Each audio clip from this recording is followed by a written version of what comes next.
Oh Lord, here it comes. Maria's back with another video, but I just had to say something. I was thinking about how mainstream thought or ideals tend to cloud the minds of individuals, and I think people feel safe, believing or aligning themselves with things that the majority of people agree with or think because it's comfortable for them, because obviously having an independent mind and being able to think on your own is an offense to many people, That goes from anything from the kind of shoes you wear, the church you attend, the your favorite color, whatever. It's like, your next door neighbor or the person that you're working with at work or whoever, this is just an example, always has something to disagree with. It's so ridiculous.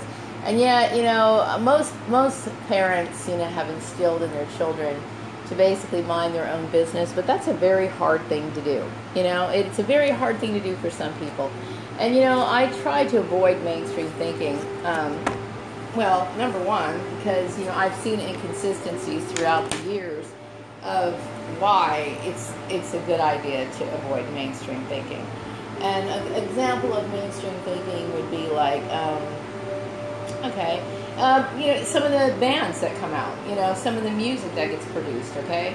I mean, some of these people are created for commercial reasons, okay? So obviously there's always an agenda,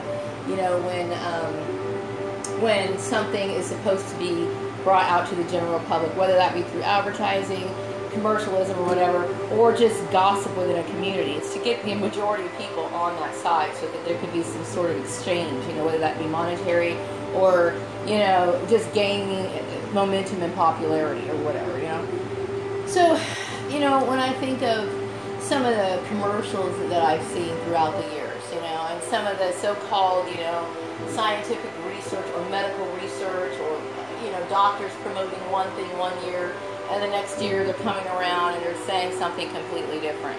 It's like, these mind games get played on the general population on a continual basis, and these people are so gullible, they just eat everything up. I mean, there was a time back in the 1950s where they had like doctors coming on TV and recommending cigarettes. Okay? Now, it's like you would never hear of such a thing. I remember when I was a kid, there was egg commercials. One year eggs were, good for you. They provided protein, and blah, blah, blah, blah. The next year, they're concerned about your cholesterol. And I couldn't stop hearing enough about eggs, the benefits of them when the Atkins diet was popular. It's like every single time, there is always, every time you hear something that comes out of somebody's mouth, in a large scale, whether that be a grouping of people gossiping or some talk on Facebook or whatever, obviously there is an agenda behind it, okay? And somebody's going to benefit from it. Now, I was watching a clip yesterday on, I don't know how I stumbled upon it, but it was kind of coincidental because, some of it kind of reflected my problem. And so it was about this guy whose mom, sends in money to a televangelist, and she sends in her money. She's retired. She hardly has any money. And she sends in her money to, this televangelist because, I suppose they use little terms like, seeds, sowing seeds, This woman, is basically going broke. She's getting her lights shut off, and this guy's basically pocketing her money. And I'm just like, wow. And I see how common it is for people to get suckered into stuff. They get suckered into stuff so quickly. It's easy to pull a scam on people. I mean, when I look at con artists that sit there and rip people off, I obviously, this man's a thief, okay? But I have to hand it to him. Because what this man recognizes in the majority of people, he's taking advantage of them. He's taking advantage of their stupidity. And in some ways, don't get me wrong, I'm not saying that this man should be, held on a pedestal or he should be admired in any way, shape, or form. But I will say that what a brilliant person to acknowledge what just about everybody should know is that the majority of people are easily led into some form of something that's destructive to themselves and other people. Easily. You know? And this is something I know, and I'm very careful about it. You know what I mean? I try, you know, I see so many people, they're just like clustered together, and they, you know, it's their needs, their weaknesses that make them a part of a collective group, okay? It's not to say that, you know, I don't want to have friends, but I have to be selective, okay? I don't like cliquey people. I don't like the need to I don't like the competitive nature, you know, and I don't like the all or nothing type of request that gets imposed on me, you know. All or nothing to me is a desperate plea for somebody to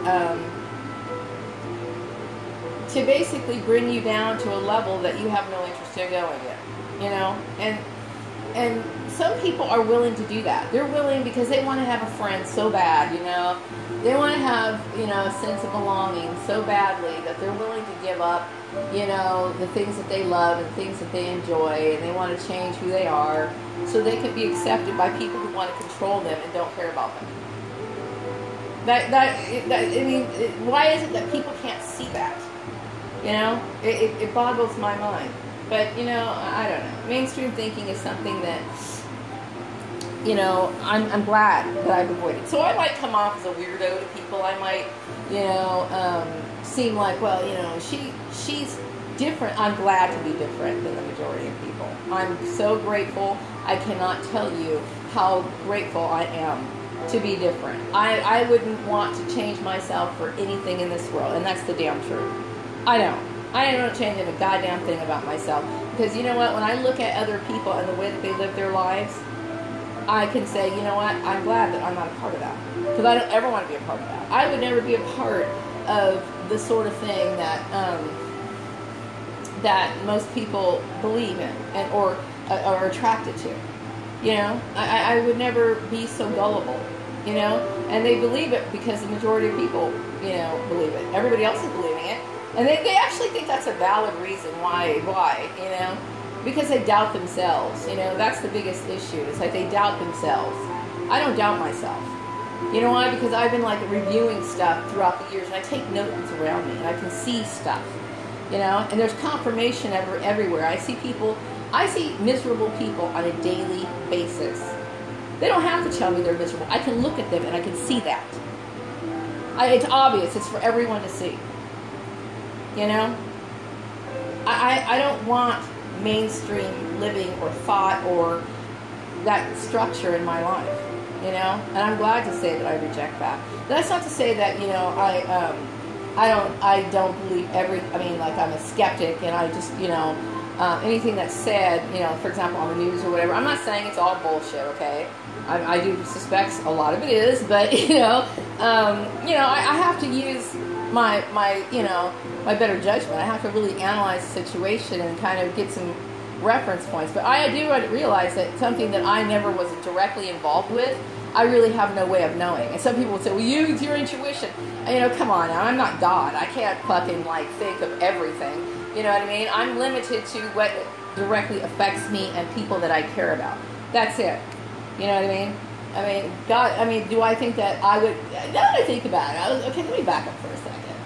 I was thinking about these people, like, right after I left the farmer's place, people were, like, assuming that I was going to have some sort of future in politics. I mean, I would go into places and people would say weird shit to me like that. I'm like, I don't know, I'm not a political person, because I don't identify with any particular party or anything like that. But I will say that I'm a goddamn good social reformer. Why? Because I mind my own business. I keep myself centered, and I personally think that I'm a model for that. And if that sounds arrogant, I'm not trying to be arrogant, because it's just fucking true. I am a model citizen. That's not to say I've never done anything wrong. It's not to say that, you know, I'm an angel. But I would say that very few people can say, Maria, as an adult, I have this issue with her. I have this bone to pick with her. And if they do have a bone to pick with me, well, then that's the mainstream thinking that has convinced them to. Because they shouldn't have any. Absolutely nothing to be said about me. You know? So anyway, I just had to get that out of my system. So I will be back with another video later. Take care. Bye-bye.